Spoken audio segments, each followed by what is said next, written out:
Hey everybody, I'm Tommy. Today's video is going to be part 2 of how I built my lumber storage shed for tight spaces. Whether it's your first time here or even if you've been here before, welcome to 1 Minute Workbench.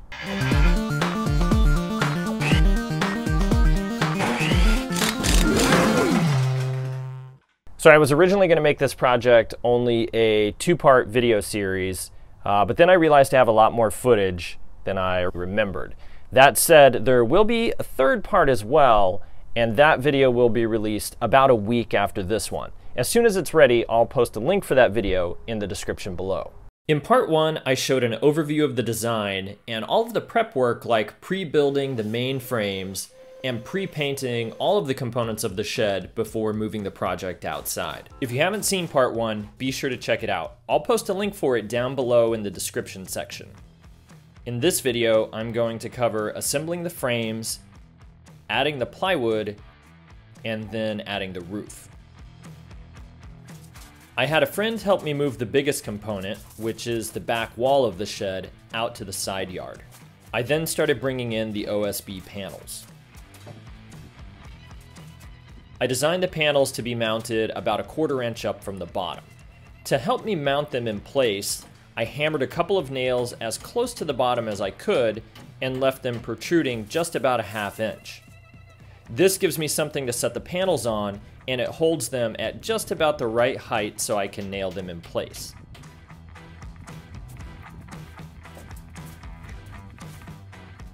With the first panel resting on those 2 nails, I added a nail through the panel into the frame in the lower right-hand corner.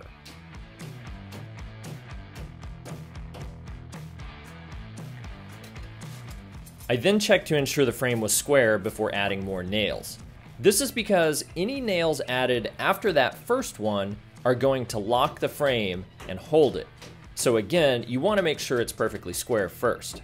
For those of you who aren't familiar with what I'm talking about, when a wall frame is built, it's not actually very strong at all. The nails through the top and bottom plates into the ends of the upright studs don't prevent it from moving. It can easily pivot and come out of square or even collapse. When you add a piece of plywood and put a nail in one corner, it will still allow it to pivot. You can then square it up and start adding more nails. As you add more nails, the wall not only gets locked into that squared up position, but it also becomes incredibly strong. I continued adding the panels to the frame using 8-penny nails spaced about every 8 inches or so.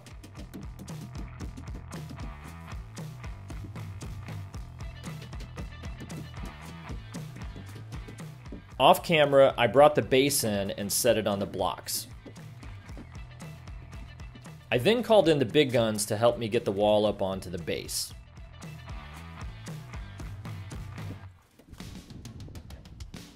I shot nails through the bottom plate of the wall into the base frame below. I then added the side wall frames, again making sure to square things up before nailing them in place.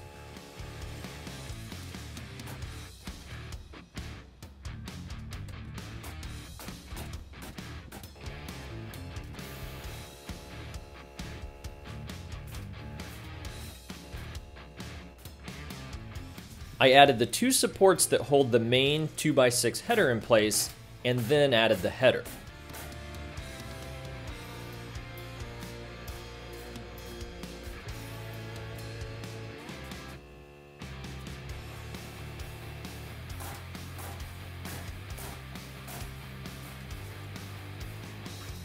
I then added the side wall panels.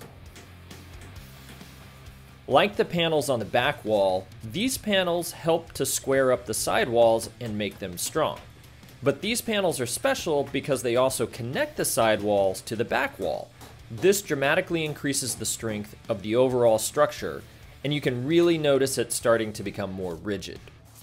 At that point, I switched gears and started working on the supports for the roof.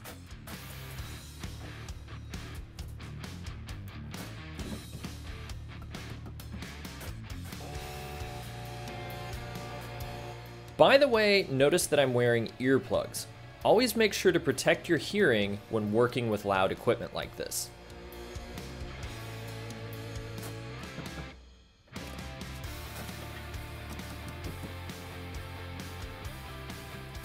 Shortly after finishing the roof supports, I decided to call it a day. The very next morning, I realized I had made a pretty big mistake.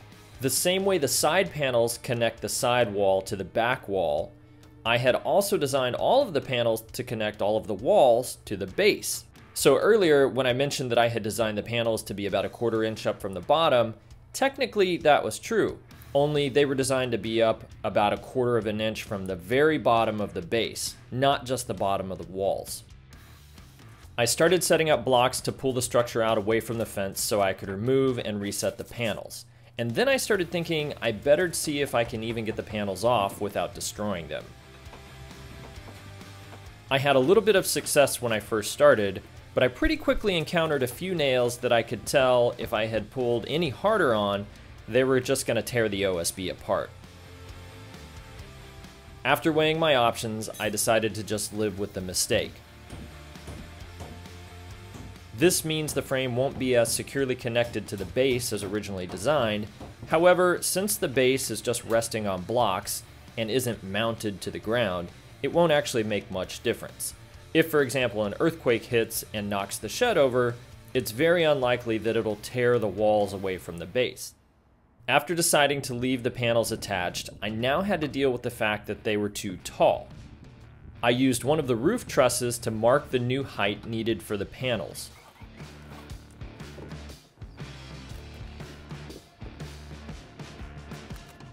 Along the back wall, I marked the panels at several locations and then later came back and used a straight edge to connect those marks. It's a bit of a bad camera angle, but you should be able to make it out right about here.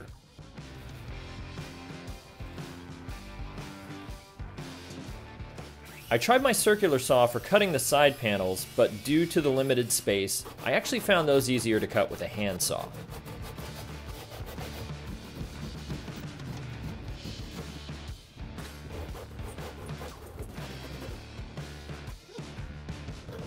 For the back panels, I had to get them started with a handsaw, but luckily the circular saw worked out for the longer runs.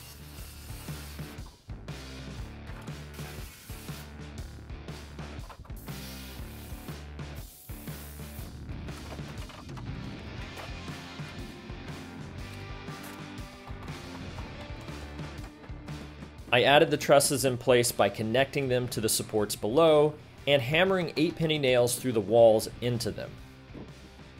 This is another instance where the OSB panels help to add strength to the overall structure.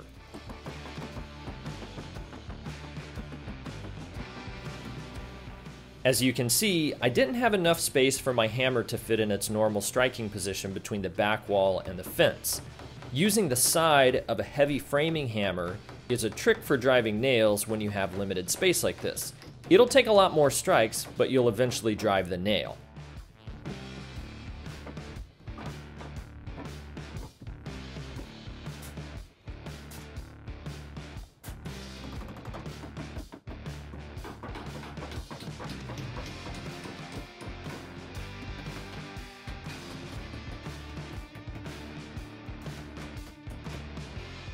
Finally, I toe-nailed the back of each truss into the top plate of the wall using the framing nailer.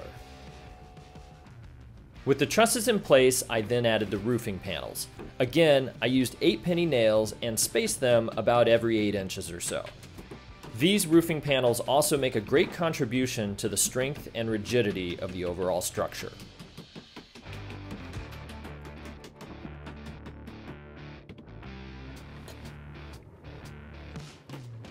I chose to put a traditional asphalt roof on the shed because it was the cheapest option that met the criteria for doing a good job and lasting a long time.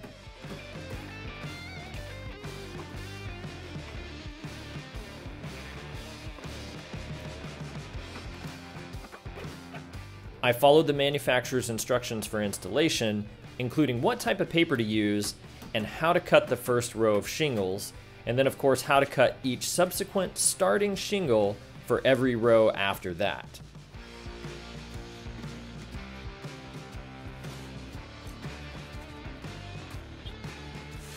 Now a shed like this could have just about any type of roof you choose. Again, just be sure to follow the instructions that come with your product.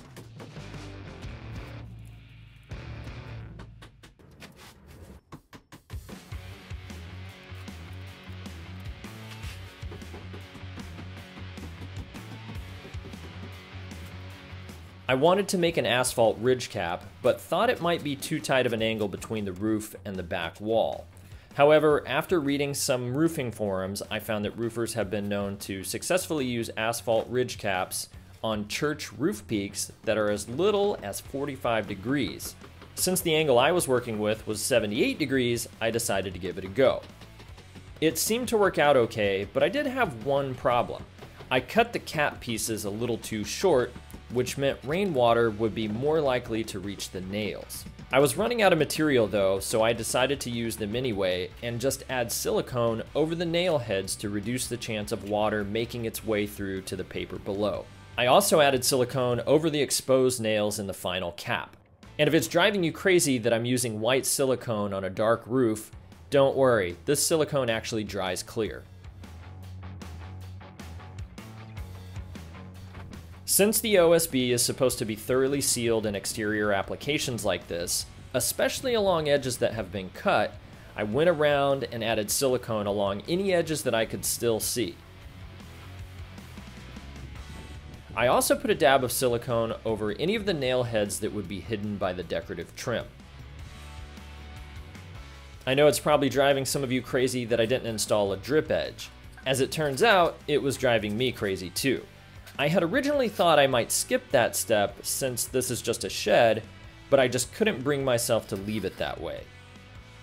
Because I was installing the drip edge out of sequence, I had to pull staples from the paper along the front where the drip edge goes under the paper. I installed the drip edge with just a few half-inch screws along each strip while making sure to countersink each of the holes.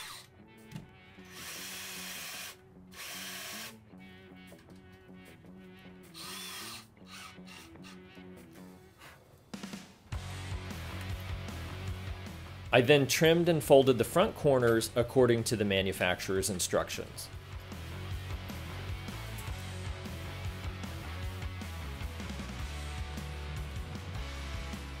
The side pieces of drip edge actually go above the roofing paper, so luckily I didn't have to pull any staples along the sides.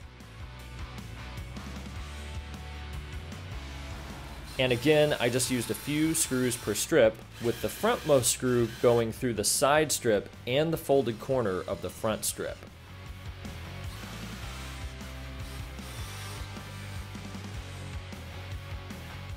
I then came back and put a dab of silicone over all the holes in the paper where I had pulled the staples, and over all of the screw heads as well.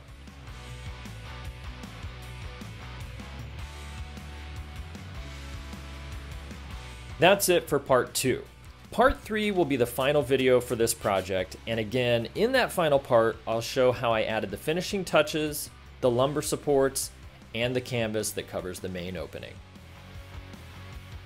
Hey, thanks for watching. I really hope you enjoyed this second part of this lumber shed build.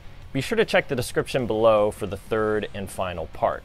If you haven't already, be sure to like and subscribe, and make sure you hit the bell icon so you get notified every time there's a new episode. I'd love to hear what you think in the comment section below, and if you have any quick questions you want answered, hit me up on Instagram, Facebook, or Twitter. And until the next time I see you, I hope you have fun building something.